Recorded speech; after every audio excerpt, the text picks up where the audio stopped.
Hey everyone, tonight we're stepping back in time, not to the grand castles or the epic battles you usually hear about, but into a place far more intimate and, frankly, much stranger, the Elizabethan garden. Imagine you're there. The sun is a little warmer than you're used to, and the air smells like a mix of damp earth and something sweet and green. You're not just admiring the flowers in the beds around you, you're sizing them up, mentally tasting their flavors, wondering how they'd pair with a bit of roast mutton or a slice of marchpane. In this world, a bouquet isn't just a pretty accessory, it's a potential snack, a cure for what ails you, or a symbol of your social standing. You might be tempted to reach out and pluck a vibrant red carnation, but I must warn you, some of the most beautiful blooms were also the most deadly. You probably won't survive a trip to an Elizabethan dinner party without a guide, so count yourself lucky you have me.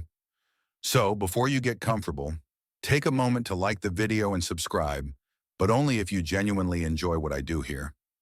Let me know where you're listening from and what time it is for you in the comments below.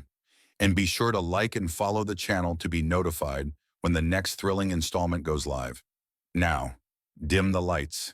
Maybe turn on a fan for that soft background hum, and let's ease into tonight's journey together. You're a guest at a moderately prosperous Elizabethan household, a place with a well-kept garden, not a sprawling estate, but certainly not a hovel. As you stroll the gravel path, your host gestures to the carefully tended beds. The flowers aren't arranged in the tidy, geometric patterns we often see today. Instead, they're mixed in with herbs and vegetables in a joyful, slightly chaotic tapestry.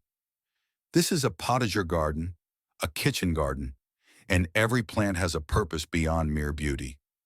You see where marigolds, their vibrant orange and yellow faces staring up at the sun. And you know they're not just there to look nice. They'll be pulled, and their petals will be scattered over a stew to add a splash of color and a mild peppery flavor. Historians still argue whether the Elizabethans truly enjoyed the taste of these floral additions, or if the practice was more about social display. But one thing is certain: they ate them.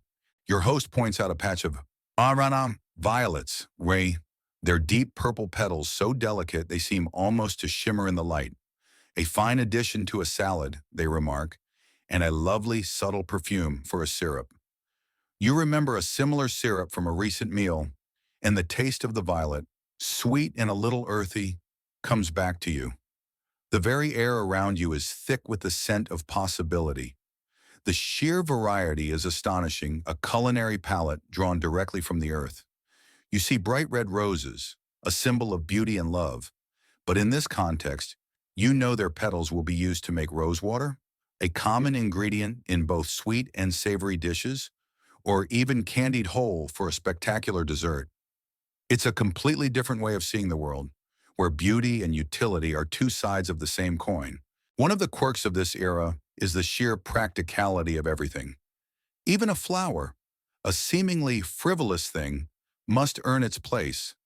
The Elizabethan mind sees a rose and thinks, what will it do for my health? What will it do for my food? It's a pragmatic worldview that is hard for us to grasp today. With our supermarkets and global supply chains, a modern person might look at a flower and think, what a waste of space, but for your host, it is a resource, a treasure, a testament to their own hard work and the bounty of nature. It's not just about survival, either. It's about a deeper connection to the land and its cycles. This is a society where the seasons don't just change the weather, they change your menu, your medicine cabinet, and your decor. As you continue your walk, you realize you've been conditioned to see these plants as purely ornamental. You're trying to rewire your brain to see them as ingredients. It's a subtle but profound mental shift.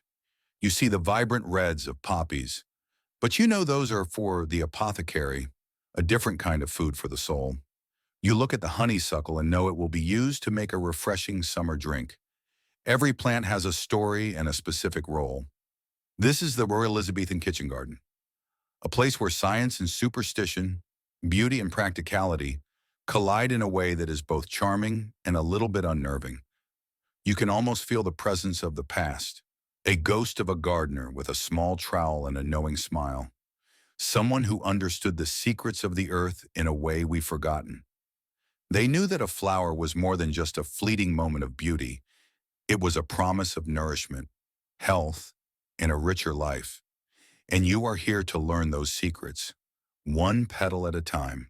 The tour continues, and your host leads you past a bed of cheerful yellow Nord primroses.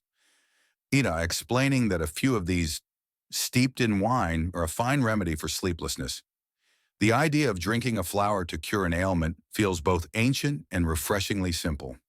You notice a marked difference between the types of flowers grown here and those you'd see in the sprawling grounds of a noble's estate. Here, every bloom seems chosen for its utility, a delicious flavor, a medicinal property, or a vibrant color that can liven up a dish. It's a kitchen garden, plain and simple, and its purpose is sustenance and health, not just spectacle.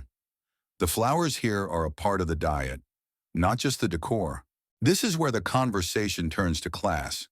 Your host, a person of some means but by no means gentry, explains that while they enjoy a nice candied rose petal as much as the next person, a lord or a lady's garden would be a different affair entirely. A noble's garden, you see, was a statement. It was a place for exotic, imported blooms, not just the humble calendula. Historians still argue whether the extreme displays of floral consumption by the nobility were a genuine reflection of their palate or a grand and sometimes absurd way of showing off. A duchess might have a gilded platter brought to her, piled high with candied violets and primroses, each one a testament to the labor and expense involved in their cultivation and preservation. It was an edible flex, a way of saying, I am so wealthy, I can afford to eat things that have no purpose other than being beautiful. The more rare and difficult the flower was to acquire, the more status it conferred. Remember that simple pot of your garden we just walked through? That's for survival and practicality. The noble's garden is for spectacle and status. This isn't to say that the flowers in a lesser person's garden lacked value. Far from it. But their value was measured in different terms. A rose was a rose, yes, but for the average person, its value lay in its use for rosewater, a common and versatile ingredient, not for a grand, superfluous display. The use of flowers was a subtle, unwritten code that everyone understood. You wouldn't serve a rich, heavy meat stew with a delicate sprinkle of edible daisies if you were trying to impress a duke. You'd serve it with something bold, something expensive, something that screamed, I have money to spare. But to your neighbors, that same stew, with its cheerful daisies, would be a sign of a well-kept garden and a thrifty, clever household. It's a fun little quirk of the era, the way a simple petal could tell a whole story about who you were and where you stood in the grand scheme of things. You can almost see it in your mind's eye, two different worlds, separated by a thin fence of social convention. On one side, a humble gardener carefully harvests marigolds to add color and nutrition to a simple meal. On the other, a servant is painstakingly crystallizing delicate flowers for a grand banquet, a process that takes hours for a garnish that will be eaten in a second. This distinction wasn't just about what they ate, but how they ate it and why. The gentry sought out the most fragrant and beautiful flowers to showcase their wealth and refinement, while the common folk sought out the most practical and useful ones. The barrage flower, for example, was a favorite among many classes because it was easy to grow, looked beautiful, and was believed to impart a sense of well-being. It was the everyman's flower, beloved by all. This subtle difference in motivation, from conspicuous consumption to practical application, is a key to understanding the Elizabethan mindset. It's not just about eating flowers, it's about what eating those flowers says about you. And it's not just the type of flower, but the quantity. To serve a dish with just a few petals was one thing. To have a dessert that was essentially a mound of candied flowers was another entirely. It was an ostentatious display of wealth that most people simply couldn't afford. A delicious but unnecessary use of resources. This sort of thing. Remember that crocodile dung sunscreen from our last chat? It's a similar principle, taking something mundane, or even gross, and making it a luxury item through an elaborate, expensive process. A flower might grow in any garden, but to preserve it and present it as a delicacy required time, sugar, and a servant's labor, all of which cost money. It's a bizarre but fascinating look at how a society finds ways to express its values and divisions, even through something as seemingly innocent as a flower. Your host is now holding a delicate, crimson rose tourmaline in their hand, and with a surprisingly serious expression, they pull a single petal free. The trick is to remove the white bitter part at the base, they instruct, and you watch as they carefully pinch off the small, pale section. Otherwise, it's not a pleasant experience. They offer the remaining, deep red part to you. You hesitate for a moment, the visual of a rose being eaten feeling deeply unnatural. But you're a good guest, so you take it. The scent of the rose is sweet and rich, and as you bring it to your lips, you feel a moment of genuine curiosity. What does a rose taste like? The texture is the first thing you notice. It's not crunchy, not soft and mushy like a fruit, but something in between, a delicate, almost papery resistance that gives way with a satisfying whisper. Then the flavor hits you, and it's not what you expected. It's subtle, a little peppery at first, with a fleeting whisper of sweetness and a hint of the fragrance you just smelled. It's floral, of course, but not in an overpowering, perfumey way. It's an earthy, complex taste that you can't quite place, but it's not unpleasant. In fact, it's quite nice. The experience is so fleeting, so ephemeral, that you find yourself wanting another one, just to truly understand it. Your host smiles and seeing your surprise and tells you that the taste can vary greatly depending on the type of rose and even the time of day it was picked. A rose picked in the early morning dew will taste different from one picked at high noon. This practice of eating roses was, in some ways, the most quintessential of all the floral culinary habits. Roses were a symbol of love, beauty, and even royalty, and yet they were also a common ingredient. The petals were used to make rose water, a ubiquitous flavoring for everything from cakes to meat pies, and they were also distilled into a potent liqueur. But to eat the petal raw, as you just did, was a simple pleasure, a moment of unadorned connection to the garden itself. Historians still argue whether the Elizabethans truly saw a difference between a culinary rose and an ornamental one, or if they simply viewed all roses as a potential food source. It's a fun little academic debate to think about. Did they breed for flavor or just for beauty? A quirky tidbit about this is the color.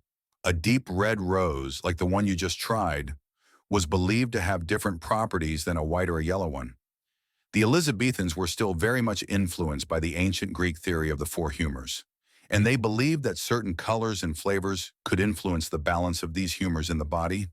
A red rose might be considered warming, while a white rose might be cooling.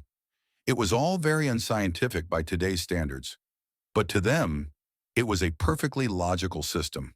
It's a bizarre but fascinating look into a mindset where food and medicine were inextricably linked. And a simple flower wasn't just a flower, but a complex therapeutic agent.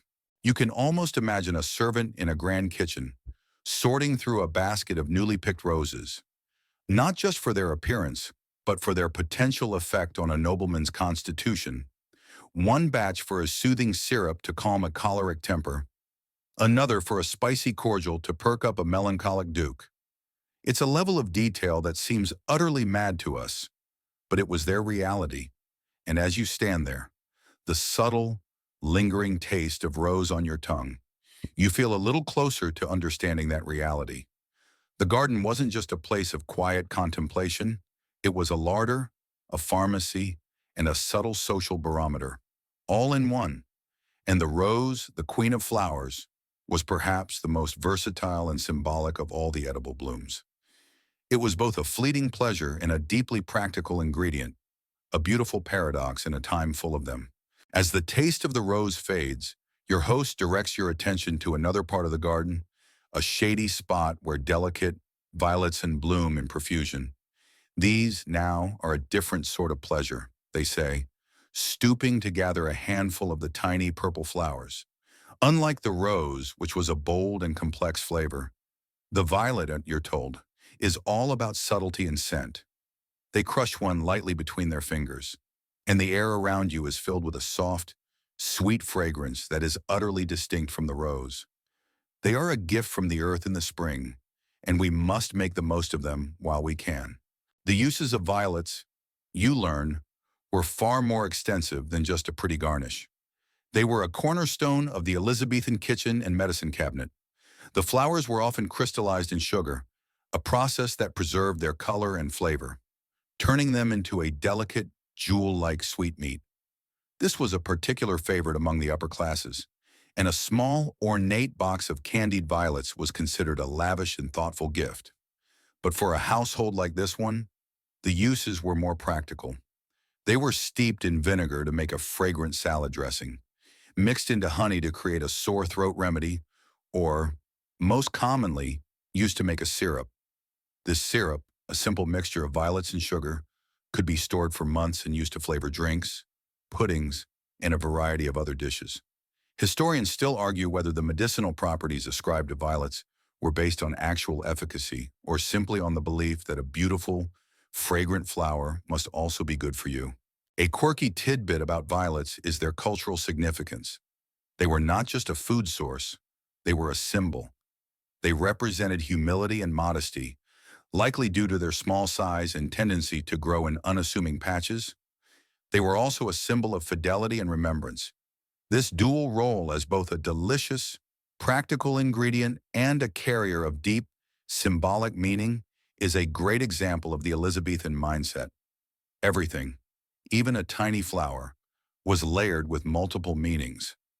You might be eating a violet for its sweet flavor, but you would also be subtly acknowledging its symbolic weight. It's a bit like us eating a piece of chocolate on Valentine's Day. The act itself has a meaning that goes beyond the taste. As you look at the patch of violets, you can almost imagine a young woman tucking a few into her hair, a silent message to her suitor, or a mother gently crushing the petals for a syrup to soothe her child's cough. The flower connects these two disparate acts, the romantic and the practical, in a way that feels very specific to the time. The scent, a gentle whisper on the breeze, is a reminder of this quiet power. And as your host hands you a small, sweet violet to taste, you notice the flavor is indeed much lighter and more floral than the rose. It's a fleeting sweetness, a memory of spring, and you find yourself appreciating its subtlety. It's not a showstopper, but a quiet, dependable pleasure. This is a very different kind of floral experience, a lesson in how a simple flower can have a profound impact, both on the palate and on the soul. It's a reminder that even the smallest things in the world can hold the greatest meaning if you just know where to look. Your host leads you to another part of the garden, a more formal section bordering the path. Here, standing tall and proud, are lilies. These aren't the humble, unassuming flowers you've seen so far. These are grand, elegant, and almost architectural in their form. Their petals are pristine, often a brilliant white or a soft, creamy yellow, and their fragrance is rich and powerful, almost intoxicating. But as you instinctively reach out to touch one, your host gently but firmly stops you. Ah, no, not these. They say with a low, knowing tone, these are for the eye, not the stomach. The lily, you learn, is a perfect example of a plant that was admired for its beauty and symbolism, but rarely, if ever, consumed as food. The lily was a powerful symbol of purity, innocence, and royalty. It was a favorite motif in art and heraldry, and its presence in a garden was a statement of taste and refinement. But most species of lily are poisonous, containing toxic alkaloids that can cause severe illness and, in large enough doses, be fatal. The Elizabethans were not fools. They understood this distinction. They knew the difference between a delicious violet and a dangerous lily. And yet, the lily was still an incredibly important part of the Elizabethan garden. It wasn't there to be eaten. but to be looked at. It was there to be admired, to fill the air with its heavy scent, and to remind everyone of the beauty and danger that could coexist in nature. This is a key part of understanding the Elizabethan mindset. The garden wasn't just a larder or a pharmacy, it was a theater, a place where nature's drama was played out. The lily, in its beautiful, toxic glory, was one of the lead actors.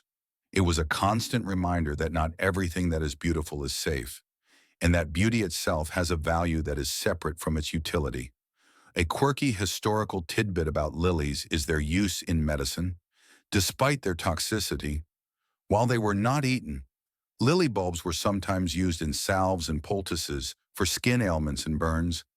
The belief was that the same properties that made them poisonous could, in a controlled external application, be a powerful healing agent.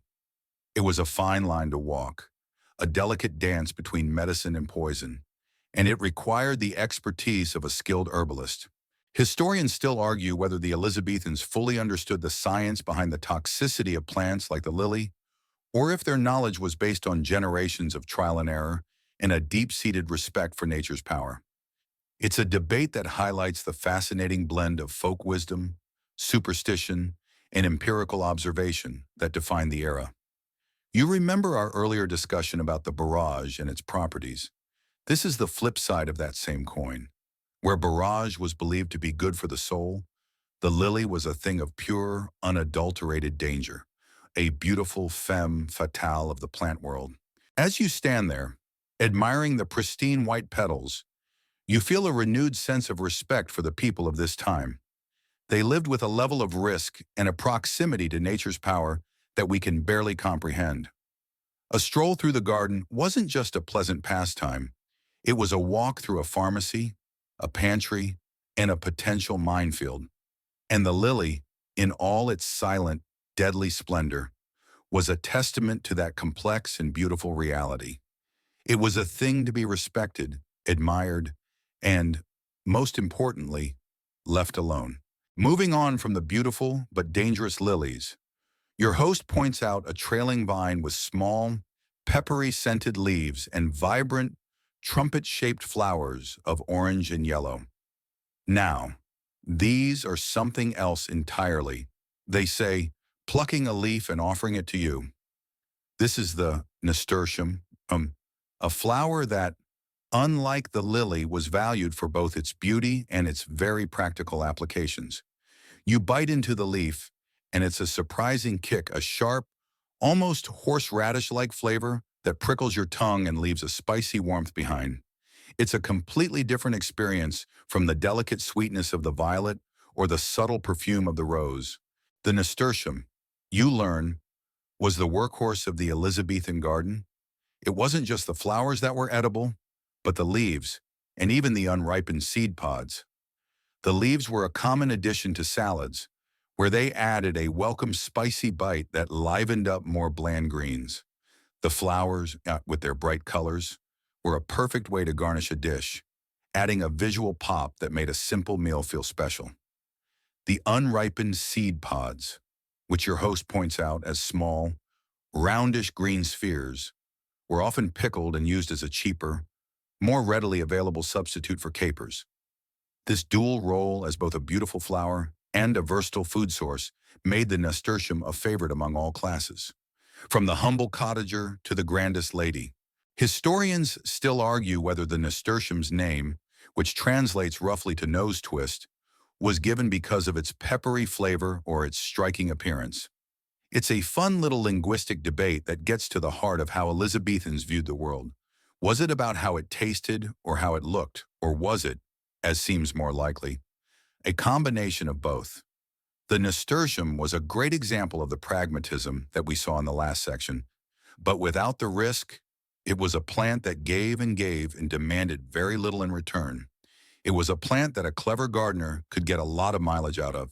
A quirky historical tidbit about the nasturtium is that it was not native to England. It was a relatively recent import from Peru, brought to Europe by Spanish conquistadors. This is a crucial detail because it shows the burgeoning global connections of the Elizabethan era. While we often think of this time as being confined to England, A whole world of new plants and ideas was being introduced, and the nasturtium was one of those small but significant changes. It's a fun callback to the idea of international trade and how it slowly but surely changed the way people lived, ate, and even thought. And as you stand there, the lingering warmth of the nasturtium leaf on your tongue, you get a new appreciation for this simple plant. It wasn't just a flower, it was a sign of the changing times, a testament to the fact that new and exciting things were arriving every day. It was a reminder that even a humble garden could be a part of a much larger, global story. It was a beautiful, practical, and delicious example of how the Elizabethan world was expanding, one spicy petal at a time. It's a far cry from the serene but deadly lily, and in its own way, it's a more hopeful and exciting image of the future. The nasturtium wasn't a symbol of danger or purity, it was a symbol of innovation and practicality. Leaving the spicy nasturtiums behind, your host now leads you to a very small, almost inconspicuous bed of what look like common crocuses. The flowers are a delicate purple, and you'd be forgiven for walking right past them without a second thought. But as your host carefully kneels and shows you the tiny, vibrant red filaments inside each bloom, you realize you're looking at something far more precious than any rose or lily. This, they explain, is where saffron comes from. Each of these three tiny threads, known as stigmas, must be handpicked from the heart of the flower. You watch as they use a small, specially made pair of tweezers to carefully pluck just a few, placing them reverently in a small wooden box. The value of this tiny, vibrant spice is instantly clear. It takes over 150,000 flowers to produce a single pound of saffron, making it more precious than gold by weight. In the Elizabethan era, a small amount of saffron could purchase a horse. It was an essential trade item, a luxury good, and a potent symbol of wealth. A dish colored and flavored with saffron was not just a meal, it was a testament to the host's prosperity and their ability to acquire the rarest and most exotic ingredients. It was used in everything from cakes and puddings to sauces and stews. Its unique, slightly metallic and sweet flavor, giving a distinctive, aristocratic touch to any dish. It was the ultimate display of conspicuous consumption, and its presence in a meal told a story of global trade, power, and wealth that a humble nasturtium could never tell. Historians still argue whether the Elizabethans truly appreciated the flavor of saffron for its own sake, or if its value was more about the status it conferred. Did they genuinely love the taste, or did they love what it represented? It's a fun little scholarly debate to think about. Was it a culinary choice or a social one? The truth, as is often the case, is probably a bit of both. Saffron's unique, slightly pungent aroma and beautiful golden color made it a desirable ingredient, but its cost made it a powerful statement. A quirky historical tidbit about saffron is its medicinal use. It was believed to be a powerful mood enhancer and an aphrodisiac, and it was used to treat everything from depression to menstrual cramps. This is a callback to the idea that food and medicine were inextricably linked in the Elizabethan mind. A bit of saffron in your meal wasn't just for flavor, it was for your health, your happiness, and your general well-being. It was a plant that nourished the body and the soul, and its high price only added to its mystique and perceived power. As you stand there, looking at the tiny, delicate crocuses, you feel a renewed sense of the sheer labor and value that went into a single meal. A simple yellow sauce on a piece of chicken, which we might take for granted, was, in this time, a small fortune in floral effort. It was a reminder that every meal was a story, a tapestry of ingredients, and that some of those ingredients told a much grander story than others. The saffron was the crown jewel of the Elizabethan culinary garden, a tiny but powerful symbol of all that was rare, expensive, and beautiful in their world. From the dazzling expense of saffron, your host turns to a patch of cheerful, sun-yellow flowers that look a bit like miniature sunflowers. And this, they say with a smile, is our friend, the rock calendula, also known as the pot marigold. This flower was a staple in almost every Elizabethan garden, and for a very good reason. While saffron was the province of the wealthy, calendula was a much more democratic bloom. It was known affectionately as the poor man's saffron because its vibrant orange and yellow petals could be used to impart a similar golden hue to dishes, albeit without saffron's distinct flavor. The sheer practicality of the calendula is what made it so beloved.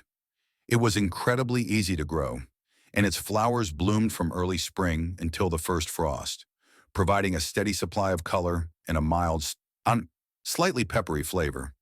The petals were scattered into soups, stews, and puddings to give them a visually appealing golden tint that made the food look richer and more inviting.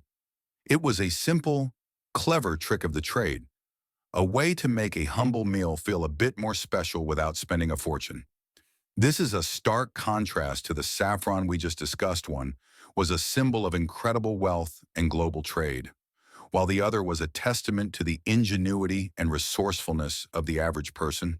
Historians still argue whether the Elizabethans were simply trying to trick people into thinking they were eating saffron, or if they genuinely appreciated the calendula for its own merits. It's a fun little debate that gets to the heart of social perception and class in the era.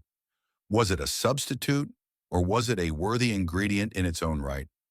The truth, as is often the case, is probably somewhere in the middle. The Elizabethans were practical people. They knew a good thing when they saw it, and a flower that could add color and a mild flavor to their food for free was a very good thing indeed. A quirky historical tidbit about calendula is its powerful medicinal properties. It was used in poultices and salves to treat everything from skin irritations to fevers. The petals, when dried and powdered, were even used as a kind of early first aid powder to stop bleeding from small cuts. It was a plant that was as useful in the apothecary as it was in the kitchen, a true workhorse of the garden. This is a great example of the Elizabethan belief that a plant's purpose was multifaceted, a philosophy that we've seen pop up again and again. A flower wasn't just a flower, it was a food, a medicine, and a symbol all rolled into one. As you look at the cheerful calendula flowers, you feel a new sense of appreciation for the ingenuity of the people of this time. They didn't have supermarkets or global supply chains. They had their gardens and their wits, and they made the most of both. The calendula is a testament to that spirit, a humble but powerful reminder that creativity and resourcefulness are just as valuable as wealth. It was a flower that brightened their food, soothed their ailments, and reminded them that even in the face of scarcity, there was still a way to find a bit of beauty and richness in their lives. From the humble calendula, your host guides you toward a more secluded corner of the garden, a place that feels a little different from the rest. The beds here are meticulously organized, and the air is thick with the scent of various herbs and spices. This is the herbalist's garden, and it's a place where the line between food and medicine completely dissolves. Here, a plant is not just a foodstuff or a decoration, it's a living pharmacy, a repository of knowledge passed down through generations. Your host gestures to a patch of vibrant green leaves and tiny white flowers. This is yarrow, they say, a great help for fever and bleeding. You notice a familiar, earthy smell, and you realize you've smelled this before in a healing poultice. This is where you truly understand the depth of Elizabethan knowledge. While the nobles might have seen flowers as a symbol of status, and the common folk as a source of sustenance, the herbalists saw them as a source of power. They had an encyclopedic knowledge of what each plant could do, not just for a meal, but for the body. They knew that chamomile, with its cheerful white and yellow flowers, was a sedative that could help you sleep. They knew that a lavender could be used to soothe a troubled mind. They knew that a certain combination of herbs and flowers could cure a fever, while another could ease a stomachache. Their recipes were not just for the kitchen, they were for the health of the entire household. It was a holistic way of life that is very different from our modern, segmented approach to health and wellness. A quirky historical tidbit about the herbalists' recipes is their reliance on the four humors theory, a belief system we've touched upon before. An herbalist wouldn't just prescribe a plant for a symptom. They would prescribe a plant to correct an imbalance in the humors.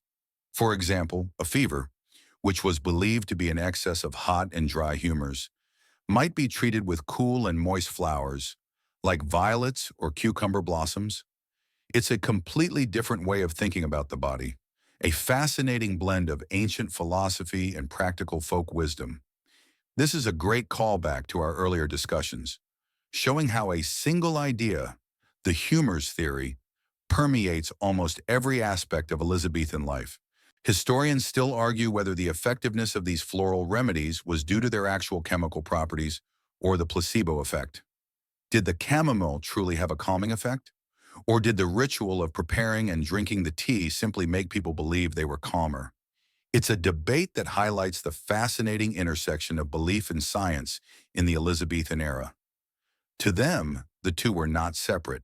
They were two sides of the same coin. The plant's properties were believed to be a gift from God or nature, and the herbalist was simply a skilled interpreter of that gift.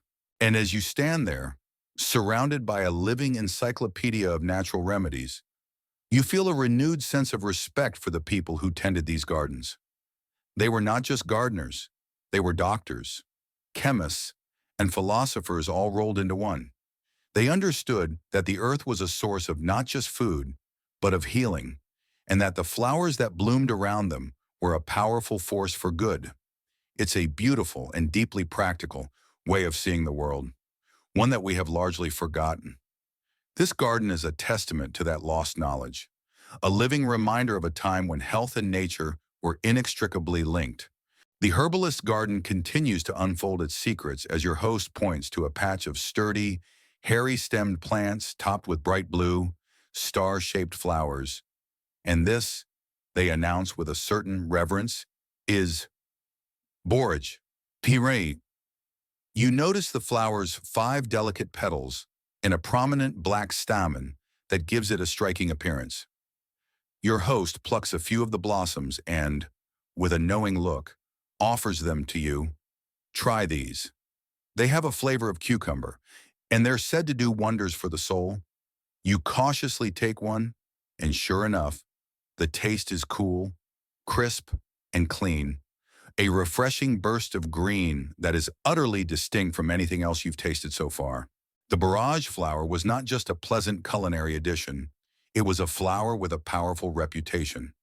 It was known as the flower of courage, and it was believed to impart a sense of happiness, boldness, and well-being.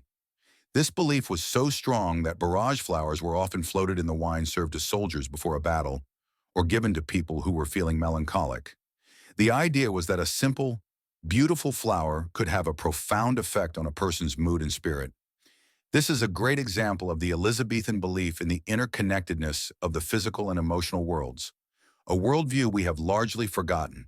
Historians still argue whether the perceived effects of borage were due to a genuine chemical property or to the placebo effect. Did the flower truly make people feel more courageous? Or did the simple act of ingesting a known courage flower give them the confidence they needed? It's a fascinating debate that gets to the heart of belief and its power over the human mind. To them, the result was what mattered. Regardless of the mechanism, the flower worked, and that was all that mattered. A quirky historical tidbit about borage is its use in a popular Elizabethan drink called a borage punch or claret cup. This was a festive beverage, made with wine, brandy, lemon, sugar, and, of course, borage flowers. The flowers not only added their subtle cucumber flavor, but also provided a visual flourish, floating like tiny blue stars in the red liquid. It was a drink that was as beautiful to look at as it was delicious to drink, and it was a staple of any good summer party. This is a fun callback to the idea of flowers as both a practical ingredient and a decorative element. Remember the calendula as the poor man's saffron borage was the happy, democratic flower that everyone could enjoy, regardless of their station. And as you stand there, the cool, crisp taste of borage on your tongue, you feel a little closer to understanding the simple, joyful pleasures of the Elizabethan world. They found beauty and utility in everything, from the grandest rose to the humblest borage. They believed that a flower could not only nourish the body, but also lift the spirit. It's a beautiful and hopeful idea, and it's a wonderful reminder that sometimes the simplest things can have the most profound effect. The barrage wasn't just a flower, it was a little bit of happiness, a little bit of courage, and a little bit of magic, all in one tiny blue star. The tour of the herbalist's garden continues, and your host now points to a collection of dried flowers and leaves, neatly bundled and hanging from the eaves of a small shed. The garden is wonderful, they say, but the real work happens in here. This is the apothecary, a small, fragrant room filled with jars, bottles, and tools for grinding and mixing. This is where the raw ingredients from the garden are transformed into powerful medicines and cures. You can smell the sharp, earthy scent of dried calendula petals, the sweet perfume of lavender, and the pungent, unmistakable aroma of chamomile. Here, the Elizabethan philosophy of medicine truly comes into focus. Unlike us, they didn't have a specific pill for a specific ailment. Instead, they had a holistic approach, believing that the body, mind, and spirit were all connected, and that a plant's properties could affect all three. A fever wasn't just a physical symptom, it was a sign of an imbalance in the body's humors. And the cure wasn't just a temperature-reducing agent, but a rebalancing one. For a fever, an herbalist might prescribe a tea made from elderflowers, which were believed to be cooling, and a poultice of feverfew, a flower whose name literally means fever-reducing. It's a beautiful and complex system, a world away from our modern one. A quirky historical tidbit about Elizabethan medicine is the doctrine of signatures, a belief that a plant's appearance gave clues to its medicinal use. A walnut, which looks like a brain, was believed to be good for the mind. A lungwort leaf, which has a spotted appearance similar to a diseased lung, was thought to be a cure for pulmonary problems. While this seems completely unscientific to us, it was a perfectly logical system to them, a way of understanding the world that we have largely forgotten. This is a great callback to our earlier discussion about violets representing humility. This is that same kind of symbolic thinking. But applied to medicine, historians still argue whether the doctrine of signatures was a useful mnemonic device to help people remember which plants to use, or if it was a genuine belief in a divine, symbolic language. Did they truly believe that God had placed these clues in nature? Or was it just a clever way to pass on knowledge to the next generation? It's a debate that highlights the fascinating intersection of faith, folklore, and medicine in the Elizabethan era. To them, the two were not separate. They were two sides of the same coin. The plant's properties were believed to be a gift from God, and the herbalist was simply a skilled interpreter of that gift. And as you stand there, surrounded by the scents and sights of this ancient apothecary, you feel a renewed sense of respect for the people who tended these gardens. They were not just gardeners. They were doctors, chemists, and philosophers all rolled into one. They understood that the earth was a source of not just food, but of healing, and that the flowers that bloomed around them were a powerful force for good. It's a beautiful and deeply practical way of seeing the world, one that we have largely forgotten. This apothecary is a testament to that lost knowledge, a living reminder of a time when health and nature were inextricably linked. Leaving the quiet, fragrant apothecary behind, you now find yourself in a different world entirely. The sound of music and laughter fills the air, and you're standing in a grand hall, a place of opulence and celebration. This is a high society Elizabethan banquet, and the scene before you is a feast for all the senses. The tables are groaning under the weight of roasted meats, intricate pies, and towering sugar sculptures. But what catches your eye is the incredible use of flowers, not just as decoration, but as an integral part of the meal itself. Platters are garnished with garlands of fresh flowers, sauces are colored with the golden petals of calendula, and delicate candied violets are scattered over elaborate desserts. This is the culmination of all the uses of flowers we've seen so far, but taken to the extreme. Here, flowers are not just a simple garnish or a medicinal ingredient. They are a symbol of a host's wealth, taste, and power. A host who can afford to waste precious ingredients on mere decoration is a host who has money to burn. And this is not just about the cost of the flowers themselves. It's about the cost of the sugar to candy them, the cost of the labor to prepare them, and the cost of the rare imported ingredients that might be used alongside them. A quirky historical tidbit about these banquets is the use of subtleties, which were elaborate sugar sculptures, often depicting a mythological scene or a coat of arms. These sculptures were often decorated with fresh flowers, making them a stunning centerpiece. They were not meant to be eaten, but to be admired. It was a purely aesthetic use of food, a testament to a world where beauty was a value in and of itself, separate from utility. This is a stark contrast to the humble kitchen garden we saw earlier, where every plant had a purpose. Here, the purpose is the show, the spectacle. Historians still argue whether the extreme opulence of these banquets was a genuine reflection of the Elizabethan lifestyle or a kind of theatrical performance designed to impress guests. Was it truly how the nobility lived, or was it a curated, elaborate show put on for special occasions? It's a debate that highlights the fascinating intersection of public and private life in the era. To them, the two were not separate. The public display was a part of their identity. The banquet was a stage, and the host was the star, and the flowers were the most beautiful props of all.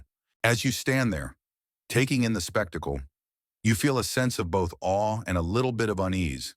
The sheer amount of food, the extravagance, the beautiful but ultimately fleeting nature of the floral decorations, it all feels a little overwhelming. But then you notice a small, unassuming dish of something that looks like a simple jelly, and you recognize the subtle flavor of violets. Even in this grand, opulent setting, the simple, practical pleasures of the garden are still there, a quiet reminder of the world outside the hall. It's a beautiful contrast, a quiet moment of reality in the middle of a theatrical spectacle. And as you watch a lady pluck a candied rose petal from a dessert, you realize that for all the extravagance, the fundamental pleasure of eating a flower is the same, no matter who you are or where you sit. Leaving the grand hall and its theatrical banquets behind, your host brings you back to a more grounded setting, the bustling heart of the kitchen. Here, the air is thick with the smell of roasting meats, simmering stews, and the sweet aroma of baking bread. On a large, worn-down wooden table, you see a basket overflowing with the vibrant, orange-petaled flowers you saw earlier. Your host smiles and picks one up. The mou marigold, they say, the most generous of flowers. This is where you see the journey of this flower, from the sun-drenched garden to its final destination on the plate. The marigold, as we learned earlier, was a workhorse of the Elizabethan garden, but its true magic came to life in the kitchen. The petals were carefully plucked from the flower head, a task often done by the children of the household, a simple chore that was a part of daily life. These petals were then scattered into stews, soups, and egg dishes, not just to add a splash of color, but also to impart a subtle, slightly peppery flavor. In a time when food could be quite bland, these floral additions were a way of adding a touch of variety and excitement to the daily menu. They were also used to color cheeses and butter, giving them a rich, golden hue that made them look more appealing and expensive than they actually were. Historians still argue whether the use of marigold petals was a purely aesthetic choice or a practical one. Did they genuinely enjoy the flavor, or was it just a way to add color to a dish and make it look more appetizing? It's a fun little debate that gets to the heart of what we value in food. To us, a good meal is often about complex flavors and textures, but to them, a good meal might have been a simple, hearty stew made beautiful with the addition of a few bright petals. It was a way of finding joy in the small things, a kind of simple, practical art that was a part of everyday life. A quirky historical tidbit about marigolds is their use as a form of poor man's saffron, a callback to our earlier discussion. While they didn't have the same intense flavor or prestige as saffron, they had a much more humble and practical purpose. They were a way for everyone, regardless of their social standing, to have a little bit of luxury in their lives. A simple meal could be made to look like a feast with the addition of a few bright petals, a small act of defiance against the rigid class structures of the time. It was a way of democratizing beauty, of saying that everyone deserved a little bit of joy in their food. And as you watch a cook sprinkle a handful of marigold petals into a simmering pot, you feel a renewed sense of respect for the people of this time. They didn't have the endless options we have today. They had to make do with what they had, and they did so with creativity and ingenuity. The marigold wasn't just a flower. It was a symbol of that spirit. It was a reminder that even the simplest things can have a profound impact, that a little bit of color and a little bit of flavor can make all the difference in the world. It was a beautiful, practical, and deeply human way of seeing the world, one that we have largely forgotten. From the kitchen, your host leads you to a cooler, darker part of the household, a cellar where barrels and bottles are stored. The air is heavy with the scent of fermenting fruit and spices. Here, they point out a large earthenware jug, its top sealed with wax. Inside here, they whisper, is a truly special treat. You are told this jug contains a cordial made from carnations, a drink that, you learn, was as delightful as it was unique. The carnation, a flower we often associate with bouquets and corsages, was a culinary star in the Elizabethan era. But not all carnations were created equal. The most prized were those with a clove-like scent, and they were often referred to as gillyflowers. The petals were carefully plucked, and as your host explains, the bitter white base was always removed, a trick of the trade you remember from the rose. These petals were then steeped in wine or ale, often with a little sugar and other spices, to create a sweet and spicy cordial. This drink was a favorite at feasts and celebrations, and its unique, clove-like flavor made it a memorable addition to any banquet. A quirky historical tidbit about carnations is their use as a form of natural air freshener. The petals were often dried and mixed with other fragrant herbs to create potpourri, a scented mixture that was used to mask the unpleasant odors that were common in a time without modern plumbing. This is a great example of the Elizabethan belief in the multifaceted nature of a plant. A carnation wasn't just a flower for a drink. It was also a way to make your home smell better. It was a beautiful, practical, and deeply human way of seeing the world, one that we have largely forgotten. Historians still argue whether the carnation's use as a drink was a purely culinary choice or a symbolic one. Was the clove-like flavor the main draw, or did the symbolism of the carnation, which was often associated with love and affection, play a role? It's a fun little debate that gets to the heart of what we value in a drink. To us, a good drink is often about complex flavors and textures, but to them, a good drink might have been about a flavor that was both delicious and imbued with a deeper meaning. The carnation cordial was a drink that was both a treat for the palate and a symbol of affection, a perfect combination for a time that valued both. And as you stand there, smelling the rich, spicy aroma of the carnation cordial, you feel a new sense of appreciation for the people of this time. They didn't have the endless options we have today. They had to make do with what they had, and they did so with creativity and ingenuity. The carnation wasn't just a flower, it was a symbol of that spirit. It was a reminder that even the simplest things can have a profound impact, that a little bit of flavor and a little bit of meaning can make all the difference in the world. It was a beautiful, practical, and deeply human way of seeing the world, one that we have largely forgotten. Leaving the cool, spice-scented cellar, your host now leads you to a more contemplative part of the household, a small study filled with books and scrolls. Here, the focus shifts from the practical and culinary to the poetic and symbolic. Your host points to a beautifully illuminated manuscript, its pages adorned with intricate drawings of flowers. This is where you learn that the Elizabethans had a secret language, one spoken not with words but with flowers. It was a rich, complex system of symbolism where every bloom had a hidden meaning. This secret language, known as florography, was a powerful tool for communication in a society where public expression of emotion was often frowned upon. A suitor could send his beloved a bouquet of flowers, and with it, a message that was both public and private.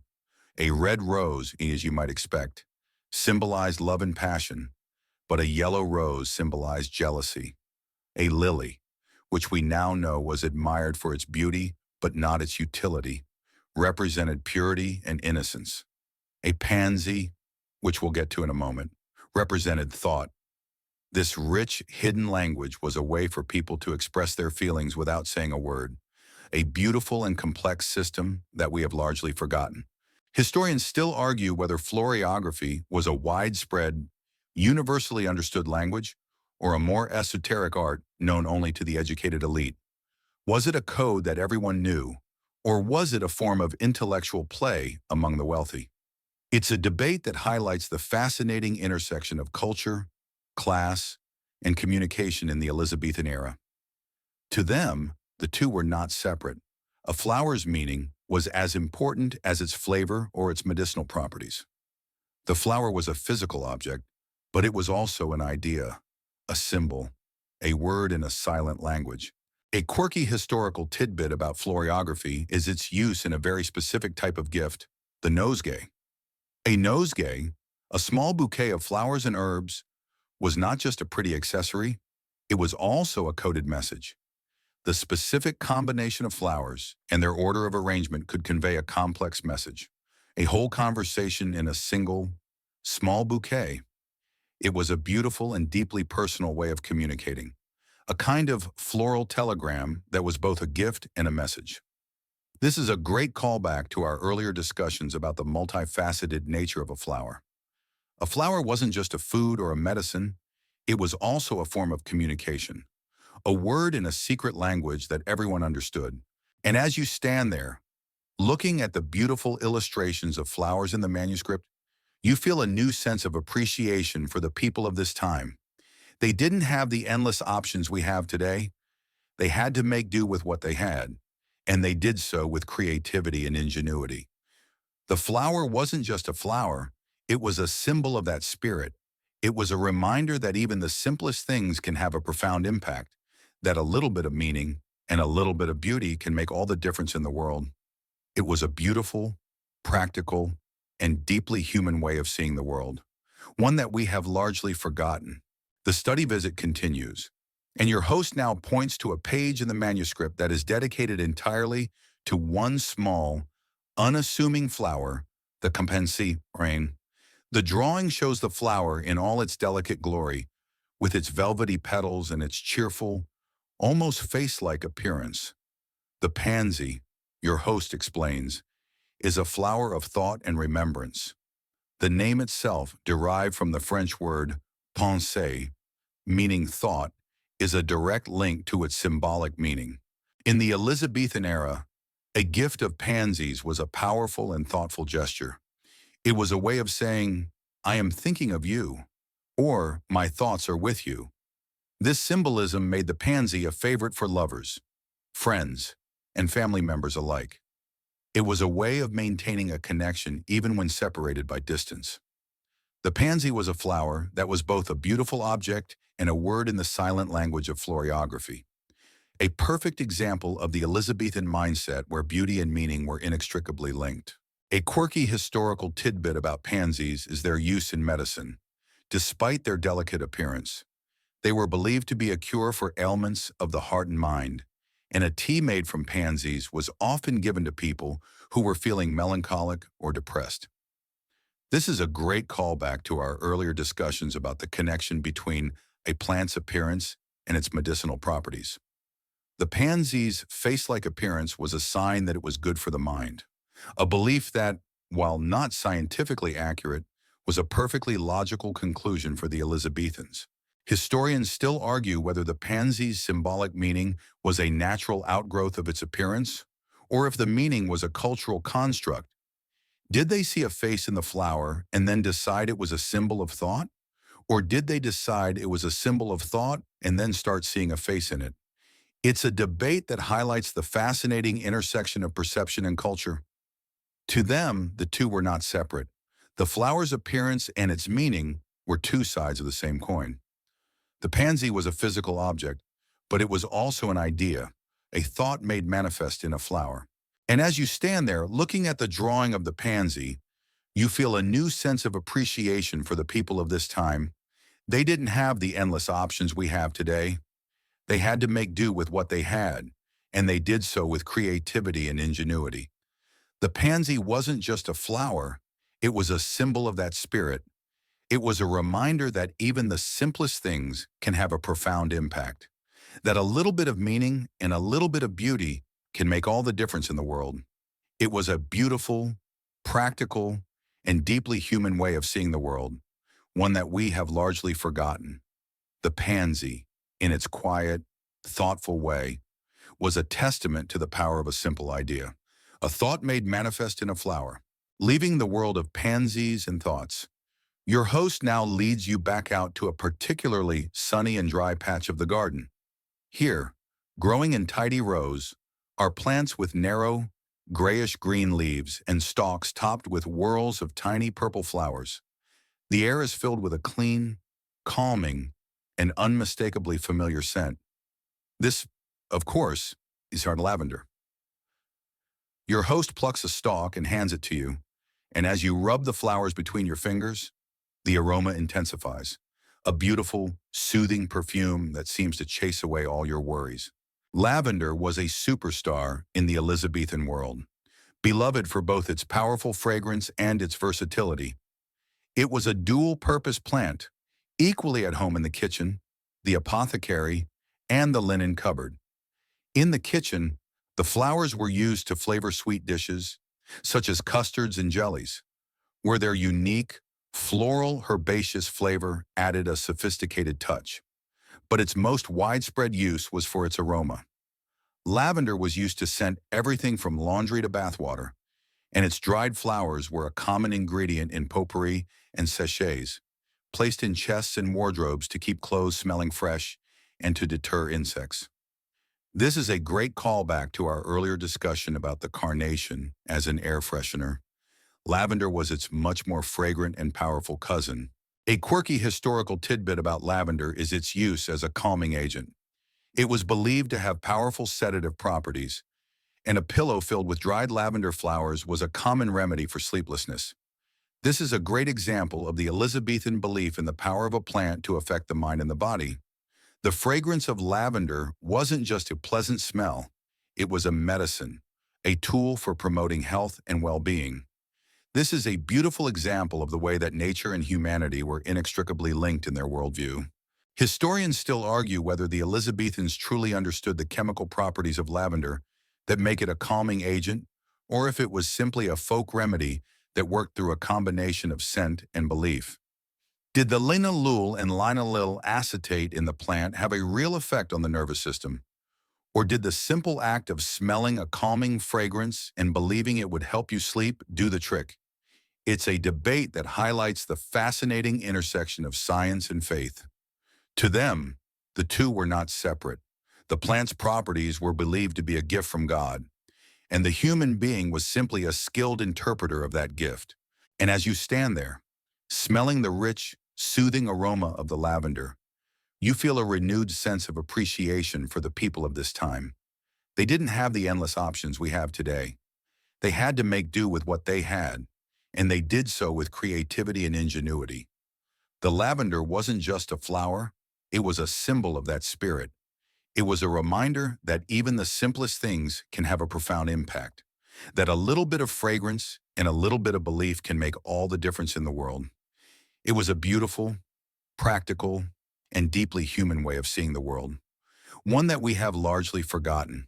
Having explored the virtues of a plant as beneficial as lavender, your host now leads you to a secluded, slightly overgrown corner of the garden. The air here feels different, heavier somehow, and here your host says, their voice dropping to a low, cautionary tone, is where you find the other side of the garden. They point to a beautiful but deeply sinister-looking plant with a tall stalk and bell-shaped, purple and yellow flowers. This is foxglove, a plant of stunning beauty, but of even greater danger.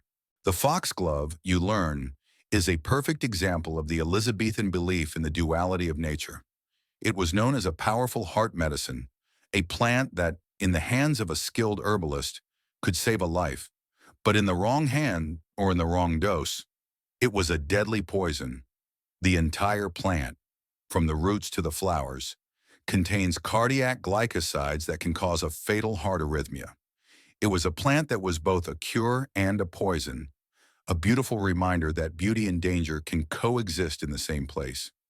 This is a callback to our earlier discussion about the lily, but the foxglove is a much more potent and well-known example of this duality. A quirky historical tidbit about the foxglove is its name.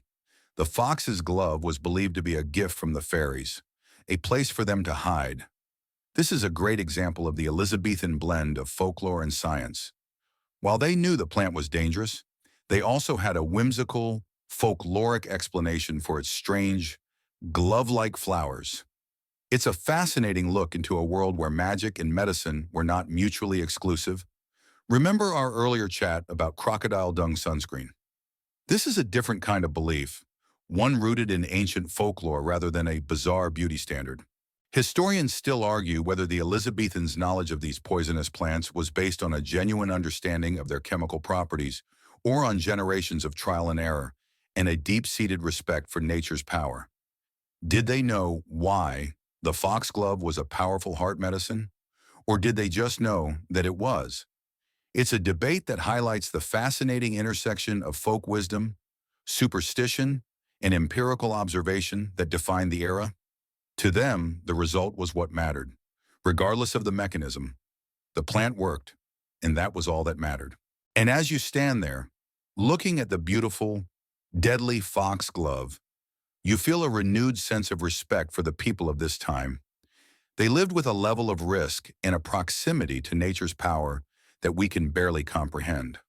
A stroll through the garden wasn't just a pleasant pastime, it was a walk through a pharmacy, a pantry, and a potential minefield. And the foxglove, in all its silent, deadly splendor, was a testament to that complex and beautiful reality. It was a thing to be respected, admired, and, most importantly, handled with extreme caution. It was a beautiful, practical, and deeply human way of seeing the world, one that we have largely forgotten. Leaving the menacing beauty of the foxglove behind, you are now transported to a different kind of garden entirely. The scene before you is one of impeccable order and grandeur. Gravel paths are raked to perfection, topiary hedges are clipped into intricate shapes, and every single flower bed is a masterpiece of color and symmetry. This is a royal garden, a place where nature is not just cultivated, but controlled and sculpted to a queen's exacting standards. The air is still fragrant, but the scent is different, less of a wild mix of herbs and more of a carefully curated perfume of rare and expensive blooms. Here, the use of flowers takes on a whole new meaning. While in a commoner's garden, every plant had a purpose. In a royal garden, the purpose was the show itself. The flowers were there to impress, to delight, to symbolize the power and wealth of the monarch. You see fountains surrounded by beds of exotic flowers, many of which would have been recently imported from other lands at great expense. The sheer variety is astonishing, not just the humble calendula or the practical barrage, but rare lilies, intricate irises, and roses of every color imaginable, all arranged in a way that is both beautiful and a testament to the gardener's skill. This is a far cry from the functional potager garden we started our journey in. This is a garden as art, a statement of power and prestige. A quirky historical tidbit about these royal gardens is the use of knots. These were intricate patterns of low-growing plants and flowers, arranged in a way that looked like a complicated knot. These knots were a favorite of Queen Elizabeth, and they were often a source of great pride for the head gardener. The use of flowers in these knots was not for culinary or medicinal purposes, but for purely aesthetic ones. The colors and textures of the flowers were chosen to create a stunning visual display, a living tapestry that was a testament to the monarch's wealth and good taste. This is a great callback to our earlier discussion about the noble's garden as a symbol of status. The royal garden was that same idea, but on a much grander, more public scale, historians still argue whether these royal gardens were a purely English phenomenon or if they were heavily influenced by the Renaissance gardens of Italy and France.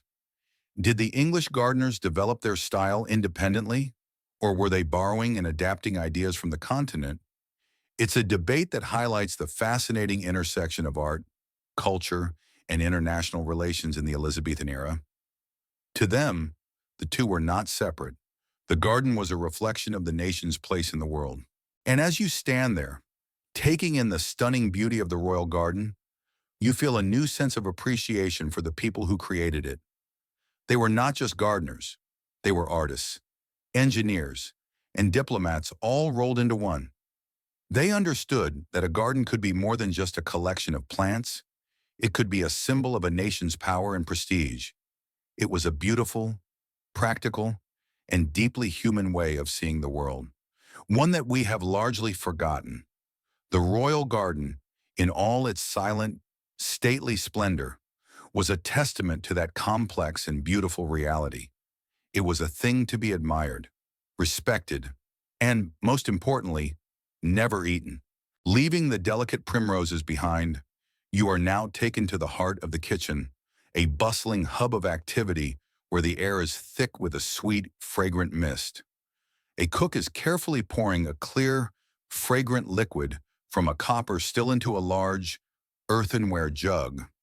This, your host explains, is Ruri rose water, Yuan, and it is perhaps the most ubiquitous and versatile of all the floral ingredients in the Elizabethan kitchen.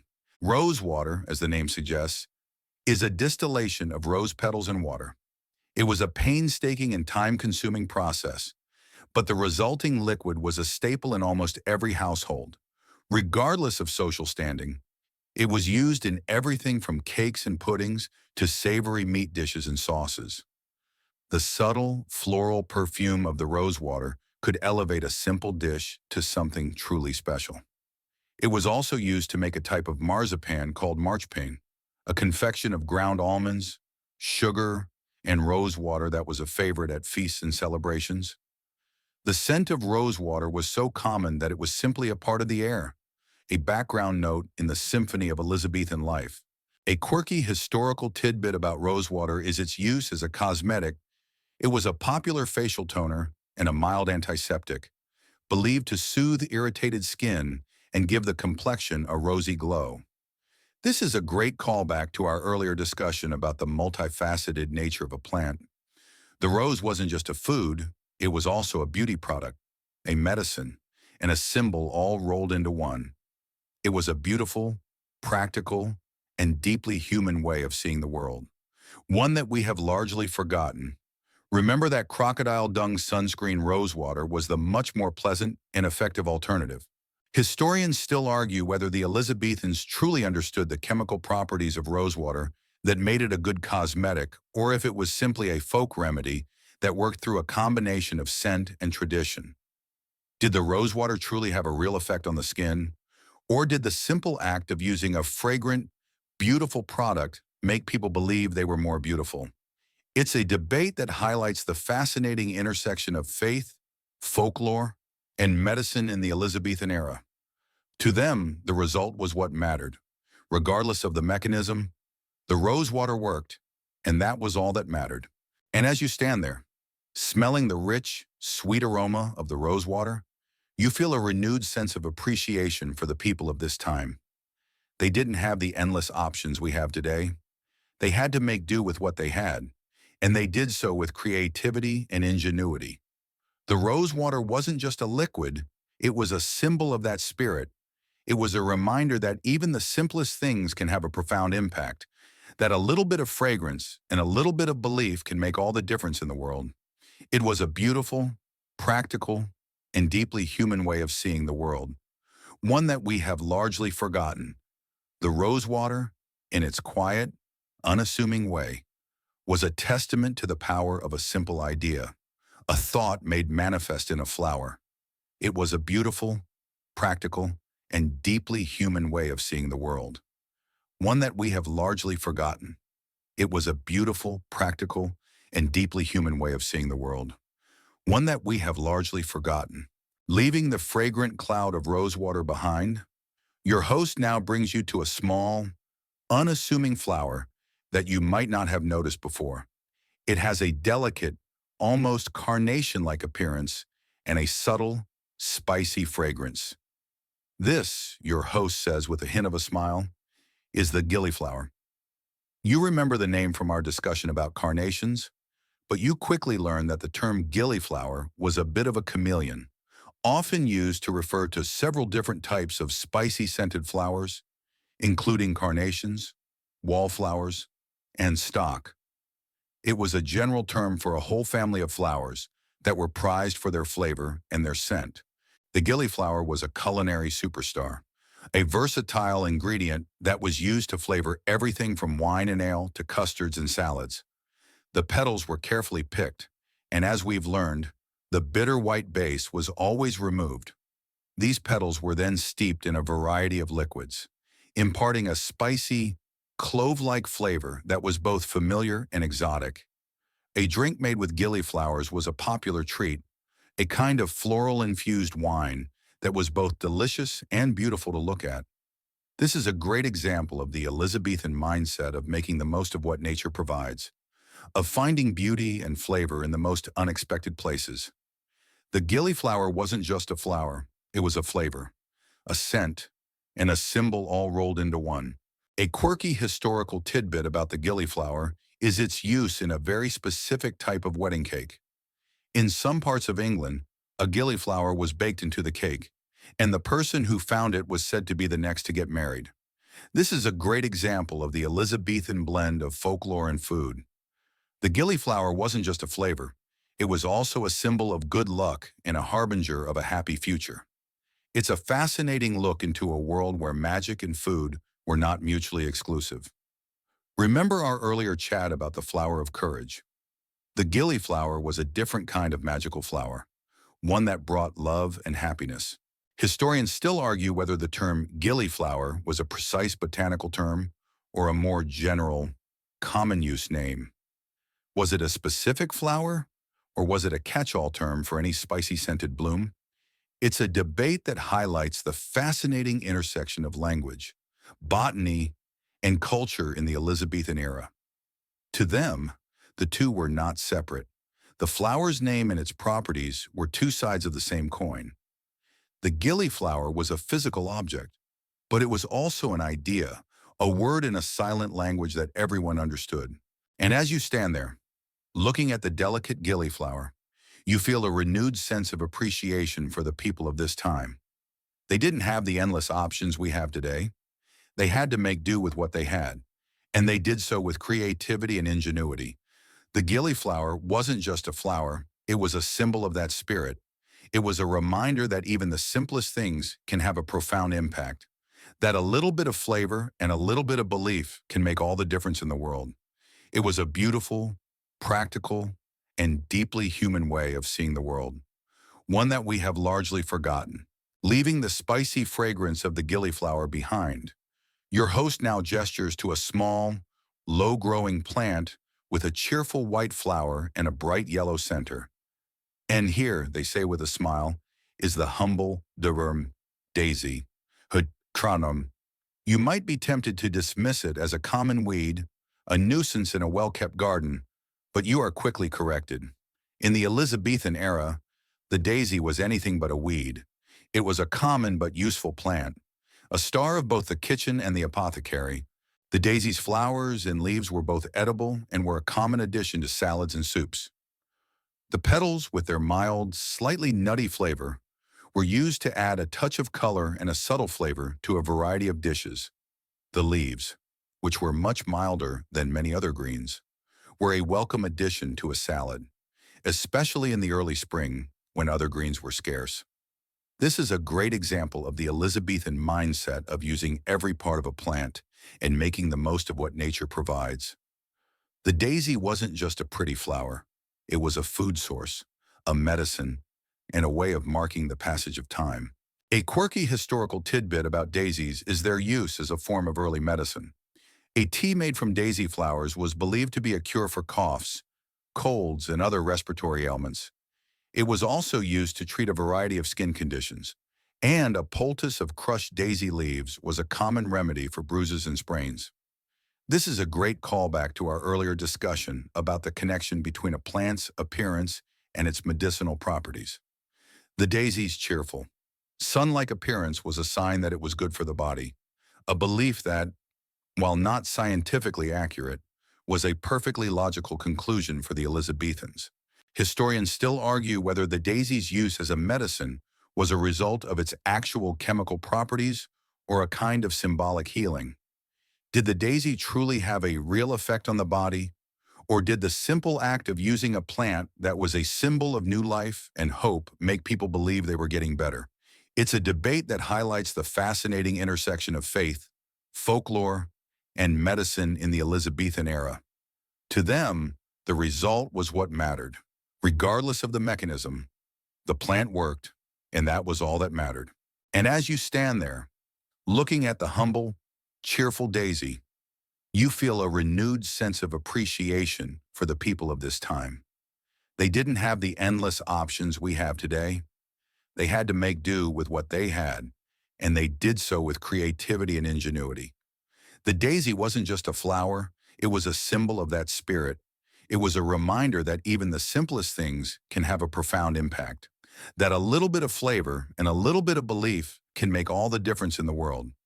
It was a beautiful, practical, and deeply human way of seeing the world, one that we have largely forgotten.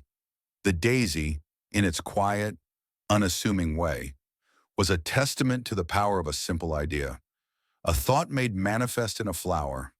It was a beautiful, practical, and deeply human way of seeing the world, one that we have largely forgotten. It was a beautiful, practical, and deeply human way of seeing the world, one that we have largely forgotten. From the humble daisy, your host now leads you to a warm, fragrant corner of the kitchen where a cook is meticulously working on a very special project. On a tray before them are a variety of fresh flowers, violets, primroses, and rose petals all laid out on a sheet of parchment. The cook is carefully painting each individual petal and flower with a thin layer of egg white, a process that, you learn, is the first step in the intricate art of nanayur candying flowers. Turnul, this process, also known as crystallizing, was a time-consuming but popular way of preserving the delicate beauty and flavor of flowers. Once coated with egg white, the flowers were gently sprinkled with fine sugar, a rare and expensive commodity. They were then left to dry in a warm, dry place, often near the hearth but not so close as to burn. The result was a stunning, jewel-like confection, a delicate, edible flower that was both a sweet treat and a work of art. These candied flowers were a favorite at feasts and celebrations, and they were often used to decorate cakes and marchpanes, adding a touch of color and a whisper of floral flavor. This is a great example of the Elizabethan mindset of turning a simple ingredient into a luxury item through an elaborate, labor-intensive process. A quirky historical tidbit about candying flowers is the use of different types of sugar.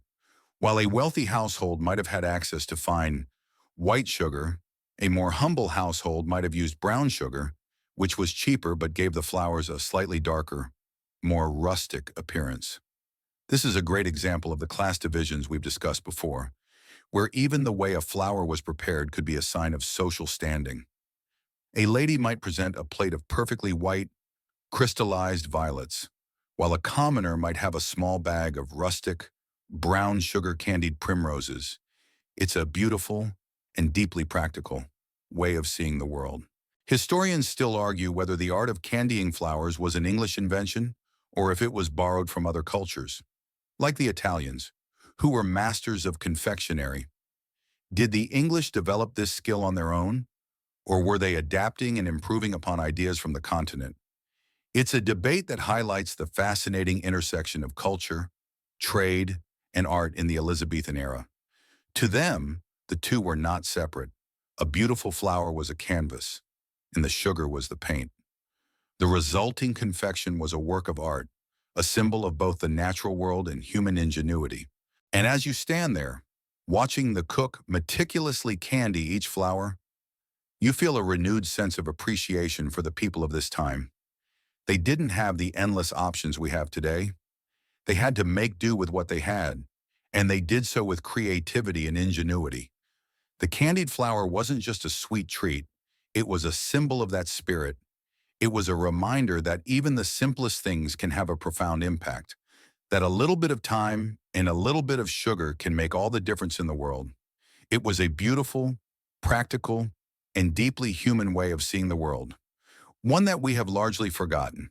From the delicate, sugary art of candying flowers, your host now brings you to another corner of the kitchen, where a different kind of floral preservation is taking place.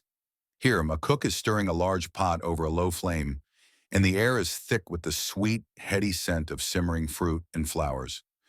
This, your host explains, is the process of making floral jellies and conserves, a popular and delicious way to capture the fleeting flavors of the garden. The process of making a floral jelly was both an art and a science. The flowers, often violets, roses, or primroses, were carefully picked and steeped in hot water to create a fragrant infusion. This floral water was then mixed with sugar and often fruit, like apples or quinces, which provided the pectin needed for the jelly to set. The mixture was then simmered gently until it reached the right consistency, at which point it was poured into small earthenware pots and sealed with wax. The result was a stunningly beautiful, jewel-toned jelly that captured the essence of a spring garden in a single, sweet spoonful. These jellies and conserves were a popular addition to a meal, served with bread or cheese, and they were a favorite gift to give and receive. This is a great example of the Elizabethan mindset of turning a simple ingredient into a luxury item through an elaborate, labor-intensive process. A quirky historical tidbit about floral jellies is their use as a form of early medicine. A jelly made from rose petals was believed to be a cure for a variety of ailments, including coughs and stomach aches. The belief was that the same soothing properties of the rose that made it a good cosmetic also made it a good medicine. This is a great callback to our earlier discussion about the multifaceted nature of a plant. The rose wasn't just a food, it was also a beauty product, a medicine, and a symbol all rolled into one. It was a beautiful, practical, and deeply human way of seeing the world, one that we have largely forgotten. Historians still argue whether the Elizabethans truly understood the chemical properties of the fruit that made the jelly set, or if it was simply a folk remedy that worked through a combination of tradition and luck. Did they know about pectin? Or did they just know that if you added apples or quinces, the jelly would turn out right? It's a debate that highlights the fascinating intersection of science, folklore, and cooking in the Elizabethan era. To them, the result was what mattered. Regardless of the mechanism, the jelly set, and that was all that mattered. And as you stand there, watching the cook stir the simmering pot, you feel a renewed sense of appreciation for the people of this time. They didn't have the endless options we have today. They had to make do with what they had, and they did so with creativity and ingenuity. The floral jelly wasn't just a sweet treat, it was a symbol of that spirit. It was a reminder that even the simplest things can have a profound impact, that a little bit of time and a little bit of sugar can make all the difference in the world. It was a beautiful, practical, and deeply human way of seeing the world, one that we have largely forgotten. From the warm, sweet air of the kitchen, your host now brings you to a different kind of scene entirely, a gathering of gentry in a grand parlor. The room is filled with laughter and conversation, and servants are moving through the crowd, offering small plates of delicate sweets. This is where you see the social rituals of floral eating in action, a subtle dance of etiquette and meaning that was a crucial part of Elizabethan life. Here, a simple act like eating a flower was imbued with layers of social meaning. To accept a candied violet from a platter was a sign of your good breeding and your appreciation for the host's hospitality. To refuse it, especially from a person of higher rank, would be a grave social misstep. The way you ate it also mattered. A lady might take a delicate bite, savoring the flavor and the texture, while a gentleman might pop the whole thing into his mouth with a flourish. It was all a part of a larger performance, a theatrical display of social grace and good manners that everyone understood. A quirky historical tidbit about these social rituals is the use of tussie-mussies, small bouquets of flowers and herbs that were not just a fashion accessory, but also a form of social communication. The combination of flowers in a tussie-mussie could convey a complex message, a kind of floral telegram that was both a gift and a statement. A lady might hold a tussie-mussie with a sprig of rosemary for remembrance and a pansy for thought, a subtle message to a suitor. This is a great callback to our earlier discussion about florography, but here we see it in a more public, social context. It was a beautiful and deeply personal way of communicating, a kind of floral telegram that was both a gift and a message. Historians still argue whether the elaborate social rituals of the Elizabethan era were a genuine reflection of their values or a kind of performance designed to reinforce the existing social order. Were they truly concerned with the subtle meanings of every gesture? Or was it a way of keeping the lower classes in their place? It's a debate that highlights the fascinating intersection of culture, class, and power in the Elizabethan era. To them, the two were not separate. The social ritual was a reflection of their place in the world. And as you stand there watching the subtle dance of a social gathering, you feel a new sense of appreciation for the people of this time. They didn't have the endless options we have today. They had to make do with what they had, and they did so with creativity and ingenuity. The act of eating a flower wasn't just a physical act. It was a symbol of that spirit. It was a reminder that even the simplest things can have a profound impact, that a little bit of meaning and a little bit of social grace can make all the difference in the world. It was a beautiful, practical, and deeply human way of seeing the world, one that we have largely forgotten. Leaving the intricate social dance of the parlor, your host now brings you to a different kind of power center, one that is as much a symbol as a place of beauty. You are now standing in what you are told is a recreation of Queen Elizabeth I's own garden. The air is thick with a different kind of perfume, a carefully curated mix of rare and exotic blooms that would have been a testament to the Queen's power and her access to a world beyond England's shores. The garden is a symphony of color and scent, and every single plant is a statement of power and prestige. The Queen, now you learn, was not just a monarch, she was a patron of the arts, a scholar, and a connoisseur of beauty. Her gardens were a reflection of her personality, a mix of grand, formal designs and a more private, personal collection of plants that she loved. She was known to have a particular fondness for gillyflowers, which we now know were a spicy scented carnation, and she was also a great lover of rosewater, which was used to scent her clothes, her bath, and even the rooms in her palaces. Her gardens were not just a place of beauty, they were a symbol of her wealth, her taste, and her power to command the resources of a global empire. A quirky historical tidbit about Queen Elizabeth's garden is its use as a kind of political statement. The plants in her garden were often gifts from foreign dignitaries, a way of showing respect and a desire for good relations. A rare flower from a distant land was not just a gift, it was a symbol of a diplomatic alliance, a sign of a friendship between nations. This is a great callback to our earlier discussion about the international flower trade, but here we see it on a much grander, more public scale. The garden was a stage, and the flowers were the most beautiful props of all. Historians still argue whether Queen Elizabeth's famous love of gardens was a genuine passion or a carefully crafted piece of political theater. Was she truly a lover of flowers and plants? Or did she simply understand the power of a beautiful garden to reinforce her image as a powerful and sophisticated monarch? It's a debate that highlights the fascinating intersection of public and private life in the Elizabethan era. To her, the two were not separate. Her garden was a reflection of her place in the world. And as you stand there, taking in the stunning beauty of the Queen's garden, you feel a new sense of appreciation for the people who created it. They were not just gardeners, they were artists, engineers, and diplomats all rolled into one. They understood that a garden could be more than just a collection of plants. It could be a symbol of a nation's power and prestige.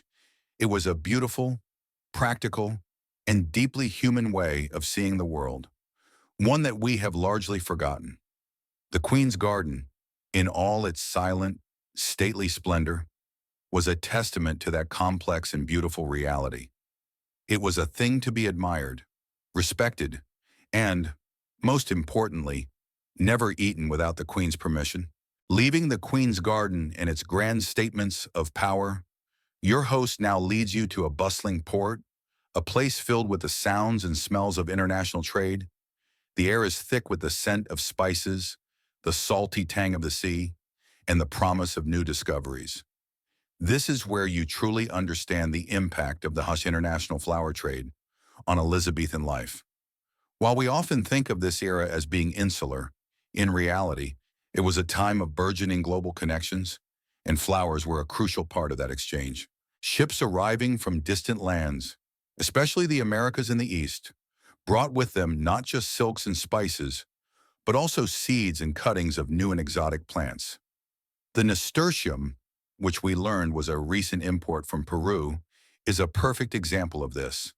But it was not alone.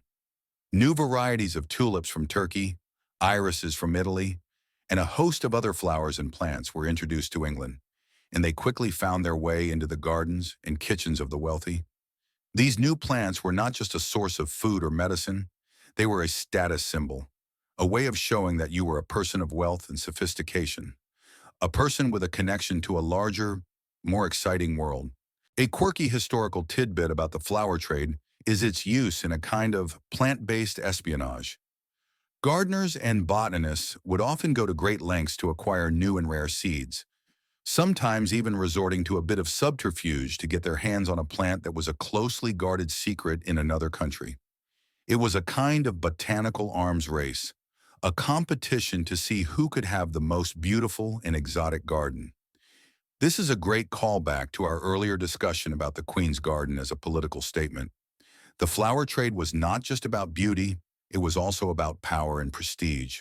Historians still argue whether the Elizabethans truly appreciated the beauty of these new flowers for their own sake, or if their value was more about the novelty and the status they conferred. Did they genuinely love the look of a tulip? Or did they just love that it was a rare and expensive flower from a distant land?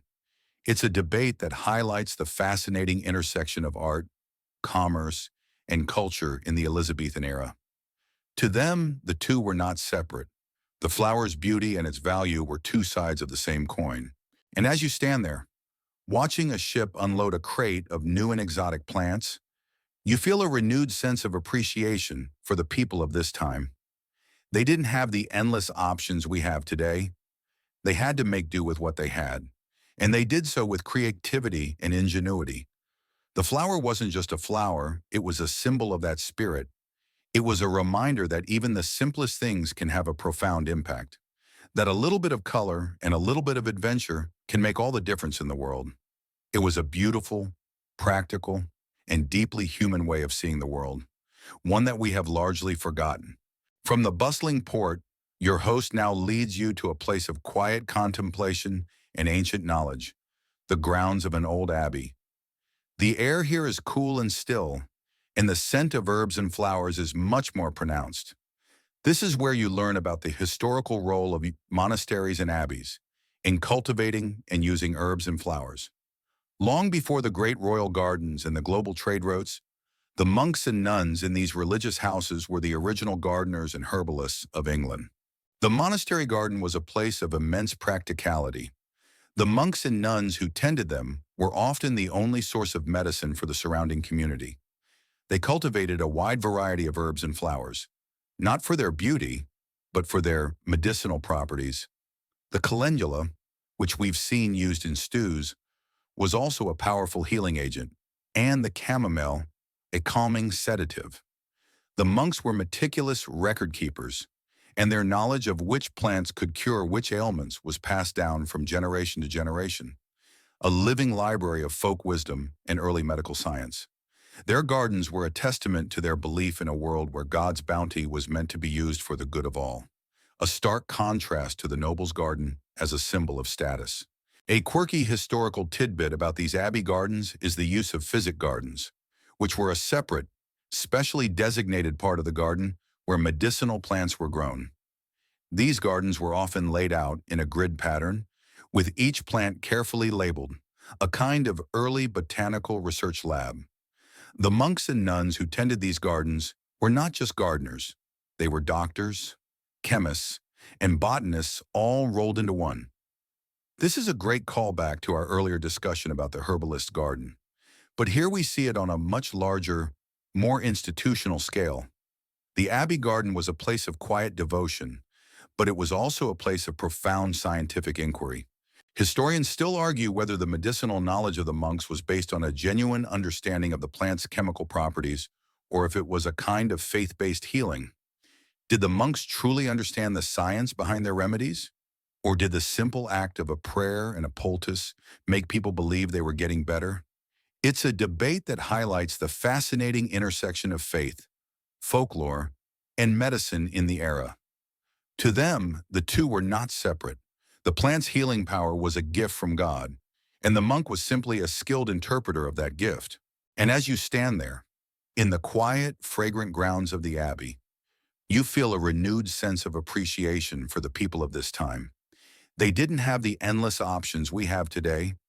They had to make do with what they had, and they did so with creativity and ingenuity. The flower wasn't just a flower, it was a symbol of that spirit. It was a reminder that even the simplest things can have a profound impact, that a little bit of knowledge and a little bit of faith can make all the difference in the world. It was a beautiful, practical, and deeply human way of seeing the world, one that we have largely forgotten. The Abbey Garden, in all its silent, stately splendor, was a testament to that complex and beautiful reality. It was a thing to be admired, respected, and, most importantly, a source of life and healing for all. Leaving the serene, time-worn grounds of the Abbey, your host now brings you to a much more intimate and personal space, a small, tidy kitchen garden behind a modest cottage. This is not a place of grand statements or ancient knowledge, but a place of daily sustenance and quiet devotion to the earth. Here, the beds are a joyous, slightly chaotic mix of vegetables, herbs, and flowers, all growing together in a beautiful and practical harmony. The air is thick with the scent of thyme, mint, and a variety of flowers that you've come to know and love. This is where you truly understand the life of the average Elizabethan. Their relationship with their garden was a deeply personal one, a daily conversation with the earth. They didn't have the luxury of a separate pleasure garden and kitchen garden. For them, the two were one and the same. The calendula that colored their stew was also a beautiful spot of color in the vegetable patch. The barrage that flavored their wine was also a cheerful blue star that attracted bees and other pollinators. The flowers here were not a luxury or a symbol of status. They were a part of the family, a source of life and health for the entire household. A quirky historical tidbit about these kitchen gardens is their use as a form of early pest control. The Elizabethans, without the benefit of modern pesticides, learned to use flowers to protect their crops. Marigolds, for example, were planted next to tomatoes and other vegetables because their strong scent was believed to deter pests. Nasturtiums were often planted near the edges of a garden, a kind of trap crop that would attract aphids and other insects away from more valuable vegetables. This is a great callback to our earlier discussion about the practicality of the nasturtium. The kitchen garden wasn't just a place of food, it was a place of clever, natural innovation. Historians still argue whether the effectiveness of these floral pest control methods was due to a genuine chemical property of the plants or a kind of folk wisdom passed down through generations. Did the marigold truly deter pests, or did the simple act of planting it in a specific place make people believe it did? It's a debate that highlights the fascinating intersection of science, folklore, and gardening in the Elizabethan era. To them, the result was what mattered. Regardless of the mechanism, the garden was healthy, and that was all that mattered. And as you stand there, in the quiet, humble beauty of the kitchen garden, you feel a renewed sense of appreciation for the people of this time. They didn't have the endless options we have today. They had to make do with what they had, and they did so with creativity and ingenuity. The flower wasn't just a flower, It was a symbol of that spirit. It was a reminder that even the simplest things can have a profound impact, that a little bit of knowledge and a little bit of hard work can make all the difference in the world. It was a beautiful, practical, and deeply human way of seeing the world, one that we have largely forgotten. The gentle journey through the kitchen garden continues, and your host now draws your attention to a particular patch of earth. This part here, they say, gesturing to a bed that is currently bare, will be full of calendula in the spring. But come summer, we'll plant nasturtiums. This simple observation brings a new dimension to your understanding of the Elizabethan garden, the concept of art seasonal availability.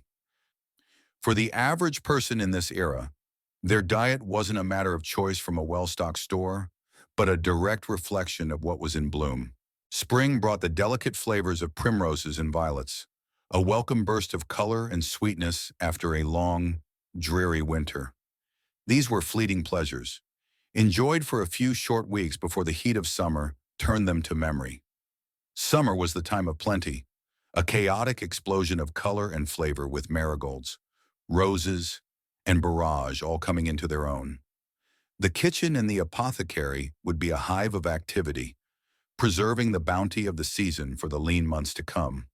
Fall was a time of harvesting, of gathering the last of the nasturtiums and the hardy calendula before the first frost. And winter, of course, was a time of preservation and memory, of enjoying the jellies, conserves, and cordials that were made in the sunnier months. A quirky historical tidbit about seasonal availability is the use of winter gardens, which were a kind of early greenhouse. These were often small, simple structures made of glass and wood, and they were used to grow hardy greens and herbs, like parsley and sage, throughout the colder months. These winter gardens were a small act of defiance against the harshness of the season, a way of holding on to a little bit of green and life even in the darkest months. This is a great callback to our earlier discussion about the ingenuity of the average Elizabethan. They made do with what they had, and they did so with a remarkable amount of creativity. Historians still argue whether the Elizabethan diet was truly dictated by the seasons, or if the wealthier, through trade and preservation, could eat whatever they wanted, whenever they wanted. Was the seasonal diet a universal reality, or was it a class-based experience? It's a debate that highlights the fascinating intersection of nature, class, and food in the Elizabethan era. To them, the two were not separate. The changing of the seasons was a reflection of their place in the world. And as you stand there, looking at the bare patch of earth, you feel a renewed sense of appreciation for the people of this time. They didn't have the endless options we have today. They had to make do with what they had, and they did so with creativity and ingenuity. The flower wasn't just a flower, it was a symbol of that spirit. It was a reminder that even the simplest things can have a profound impact, that a little bit of knowledge and a little bit of hard work can make all the difference in the world. It was a beautiful, practical, and deeply human way of seeing the world, one that we have largely forgotten.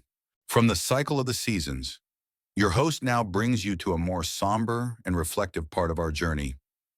The garden, once a bustling hub of life and activity, is now a place of memory, a place where a once vibrant tradition has slowly faded away. This is where we begin to explore the decline of floral cuisine, a fascinating and slightly melancholy tale of how a once common practice fell out of favor and became a historical curiosity.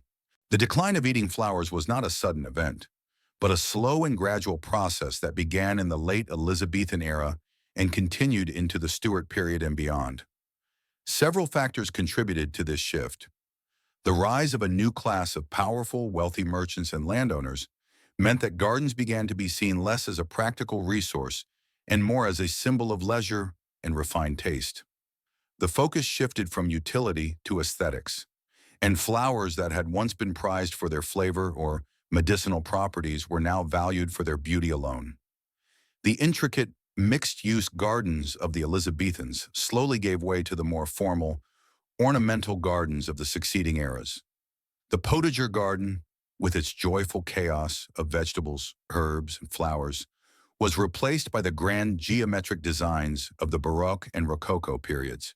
A quirky historical tidbit about this shift is the rise of a new kind of social etiquette. As the concept of dining and entertainment became more formalized, the idea of eating a flower, a practice that had once been a sign of a deep connection to the natural world, began to be seen as a bit crude or countrified.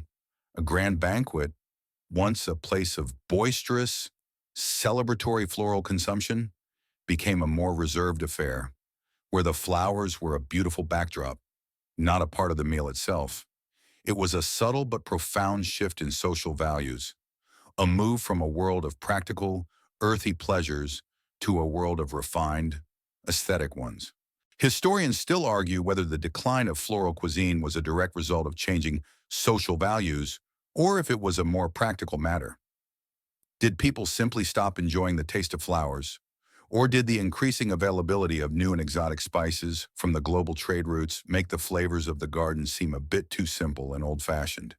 It's a debate that highlights the fascinating intersection of culture, commerce, and taste. To them, the two were not separate.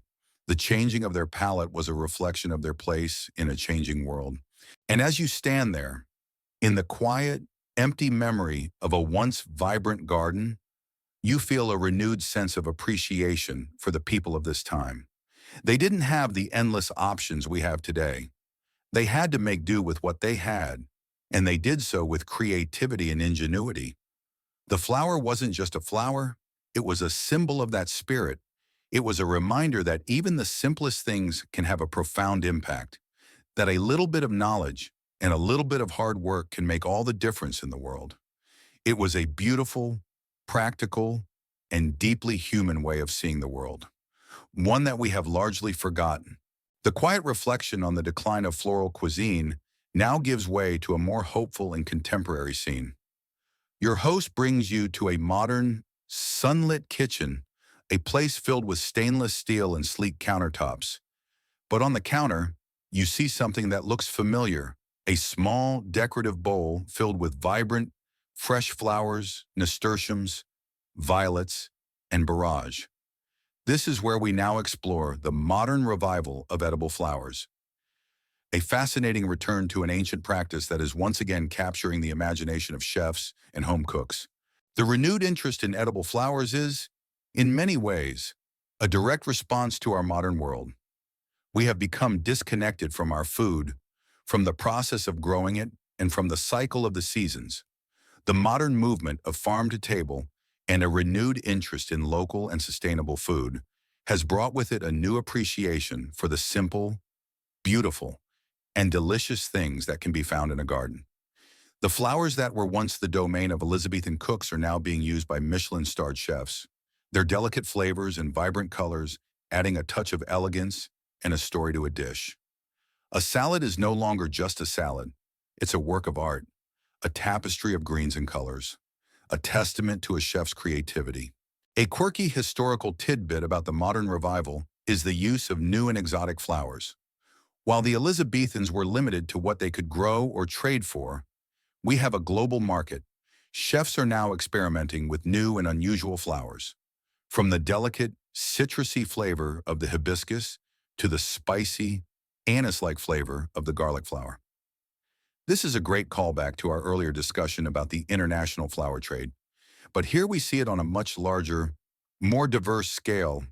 The modern pantry is a global one, and the modern chef is a global explorer. Historians still argue whether the modern revival of edible flowers is a genuine culinary trend or a kind of nostalgic fad, a fleeting moment of interest in a world that is always looking for the next new thing. Is it a real shift in our culinary values, or is it a brief and beautiful moment of trendiness? It's a debate that highlights the fascinating intersection of history, culture, and commerce. To us, the two are not separate. The past is always a part of the present, and a new trend is often just a rediscovery of an old one. And as you stand there, in the quiet, humble beauty of the modern kitchen, you feel a renewed sense of appreciation for the people of this time. They didn't have the endless options we have today. They had to make do with what they had, and they did so with creativity and ingenuity.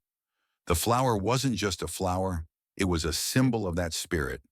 It was a reminder that even the simplest things can have a profound impact, that a little bit of knowledge and a little bit of hard work can make all the difference in the world.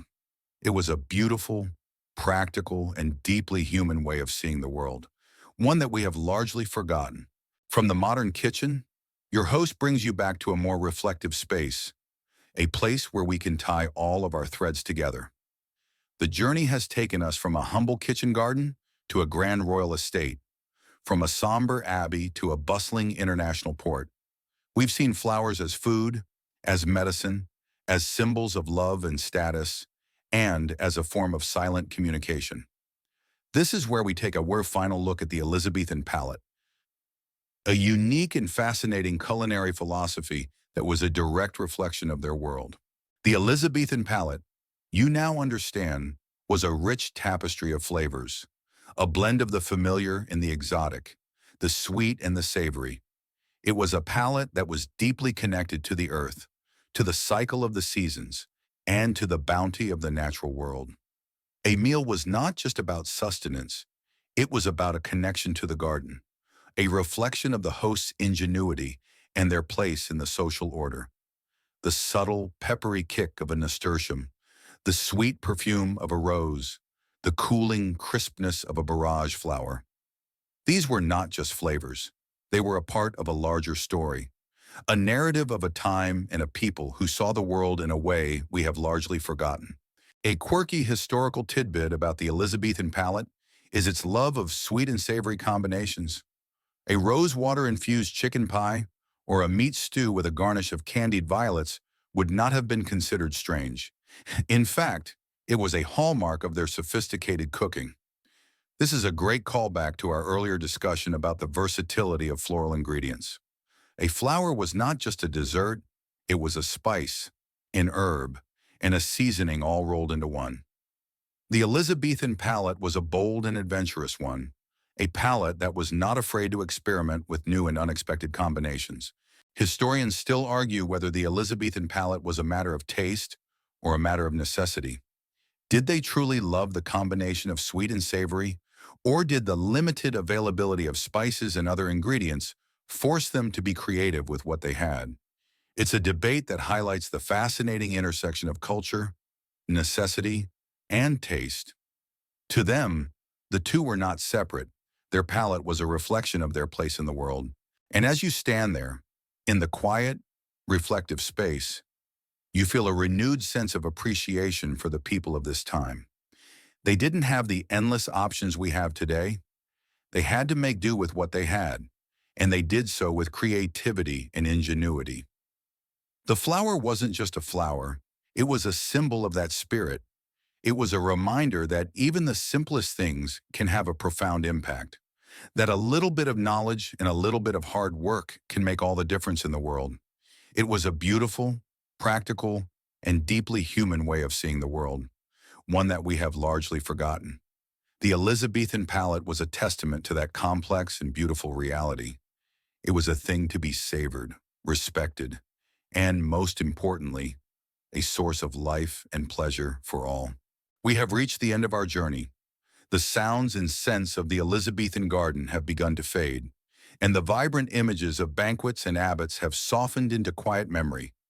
You are no longer standing in a grand hall or a humble cottage, but in the quiet comfort of your own room. The journey is over, but the feeling of it, the sense of a world so different and yet so connected to our own, lingers like the gentle perfume of a forgotten rose. Now, as the last echoes of our story drift away, I invite you to take a deep, slow breath. The world outside is quiet now, the day's clamor having settled into a soft hum. As you close your eyes, let the final images of our journey gently dissolve. The vibrant colors of the flowers, the intricate patterns of the gardens, the gentle touch of a petal on your tongue, let them all become a part of the quiet darkness behind your eyelids. There is no longer a need to analyze or to understand. Just be here in this moment, with the soft quiet of the night. The past is a fascinating place to visit, full of strange and wonderful things, but it is also a place to be left behind at the end of the day. The only thing you need to carry with you from our journey is a sense of wonder, a feeling that the world is a much stranger and more beautiful place than we often give it credit for. Now, as you prepare to drift off into sleep, feel the gentle weight of your blanket, the cool whisper of the air, and let the final, calming rhythm of my voice be your guide. The story has ended, the lights are dim, and it is time for you to rest. Sweet dreams.